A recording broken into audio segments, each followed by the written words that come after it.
Hello to everyone welcome to my channel beauty tips. तीसरे सजादा नशीन ख्वाजा मोहम्मद ज़िया अल-दीन सियालवी रहमत अल्लाह अलैह के वसाल के बाद आपके फ़र्जंद दिलबंद ख्वाजा मोहम्मद कमर अल-दीन सियालवी ने उस खानवादा के चौथे साहब सजादा के तौर पर फ़राइज़ की अंजाम दही का आगाज़ किया। इल्मा ने आपको शेख अल-आसम का लक़ब दिया। आपके दूर में आपका अंदाज़ फ़क़ीराना, शान आलमाना और अदाए क़लिंदराना ने एक ज़माने को आपका गर्विदा बनाया। आपने ख़ानक़ाही निज़ाम को मज़ीद नखार बख्शा।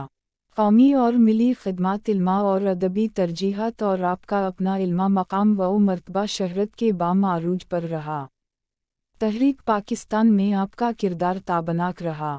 इस्लामी नज़रियाती कौंसिल के रुकन के तौर पर भी आपकी खिदमत हमारी तारीफ़ का हिस्सा हैं। जीद इल्मा व मुशायख को आपने खिलाफत से सरफराज फरमाया। मुल्क के तूल व अर्ज़ में तबलीगी, असलाही और सियासी व मजहबी दौरे किए। आपकी वलादत 1344 को हुई, जबकि 70 बरस की उम्र में 17 रमज़ान अलम्बार 1401 को आप उस दुनियाए फ़ानी से वसाल फरमा गए।